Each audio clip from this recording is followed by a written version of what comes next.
Hello hello hello students, I hope आप सभी अच्छे होंगे। यहाँ पर हम क्या करने वाले हैं भाई, इस चैप्टर में जो क्वेश्चन नंबर 3 है काफ़ी सारे बच्चों से बनता नहीं है, उसको हम यहाँ पर डील करने वाले हैं।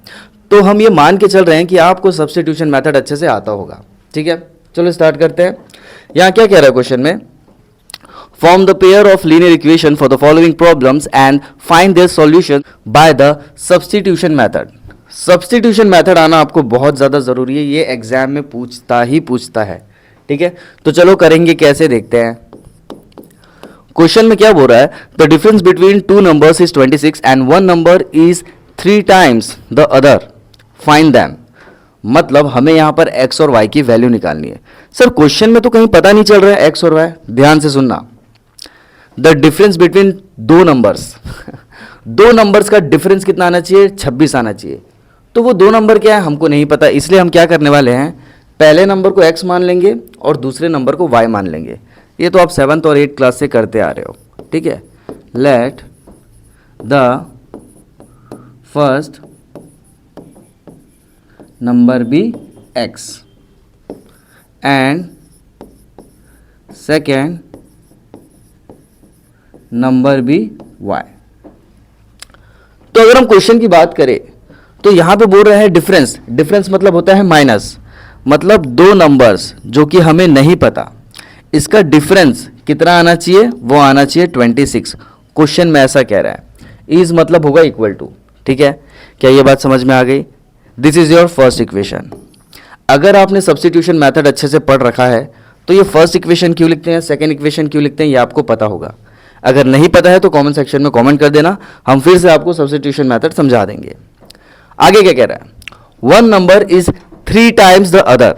वन नंबर, भैया वन नंबर, पहले नंबर को हमने क्या माना था, x।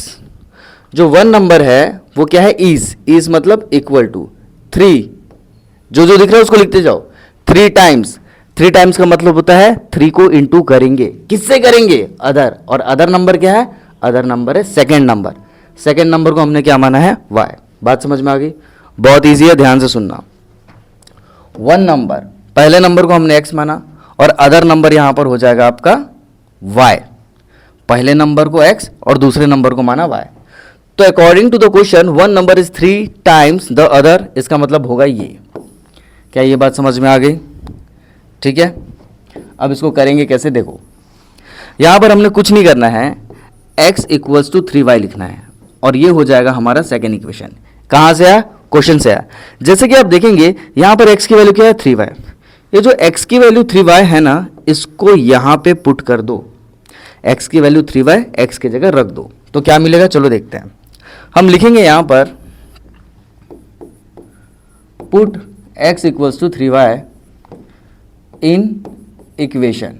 कौन से इक्वेशन में रखेंगे, ध्यान से सुनना। ये जो x की वैल्यू है सेकेंड इक्वेशन में है, जो x की वैल्यू सेकेंड इक्वेशन से निकली है उसको हमने रखना है फर्स्ट इक्वेशन में। ठीक है, तो रखेंगे यहां पर फर्स्ट इक्वेशन में।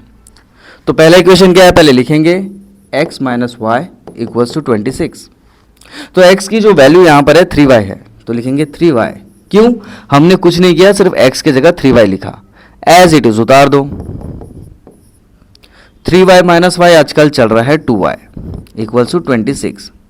y आपको तो पता ही होगा, 26 डिवाइड बाई 2 हो जाएगा, कैंसल आउट होने के बाद आएगा आपका 13, मतलब y की वैल्यू आ गई आपकी 13। पहले ऐसे लिख करके दिखाएंगे, इसको डालेंगे बॉक्स में। फिर हम अगेन यहां पे लिखेंगे put y equals to 13 in equation 2। y की वैल्यू 13 है, हमको यहां पर रखना है, इक्वेशन 2 में रखना है। तो क्या आएगा इसका आंसर, देखते जाओ। y की जगह रखना है 13, तो चलिए यहां रखते हैं, y की जगह 13 रखना है। कौन से इक्वेशन में, सेकेंड में। x equals to 3y, x equals 3 into y की वैल्यू है 13, तो 3 इंटू 13 आजकल हो रहा है आपका 39। तो ये जो वैल्यू निकली है बेटे, ये x की वैल्यू निकली और ये जो वैल्यू निकली है ये y की निकली है।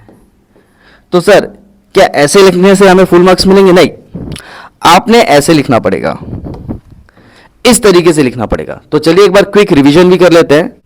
चलो भैया, पहला नंबर हमने मान लिया x, दूसरा नंबर मान लिया हमने y।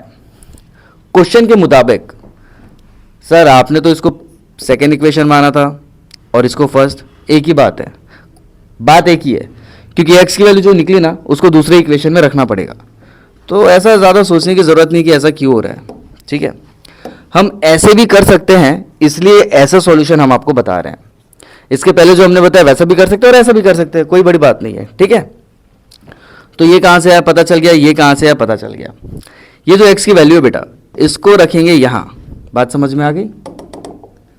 ये जो x की वैल्यू है इसको पुट करेंगे यहाँ, तो देखिए 3y आ जाएगा, माइनस का माइनस, y का y इक्वल 26 और 3y माइनस y कितना चल रहा है, 2y चल रहा है। यहाँ से y की वैल्यू कितनी आ जाएगी हमारी, 13 आ जाएगी। सब्स्टिट्यूटिंग का मतलब होता है पुट करना, या तो आप सब्स्टिट्यूटिंग लिख लो, अगर आपको लगता है एग्जाम में टाइम कम है तो इसको मत लिखो, पुट लिख दो, दोनों में उतने ही मार्क्स मिलते हैं। तो y की वैल्यू जो 13 है उसको हम पुट करेंगे, कहां पर, यहां करेंगे।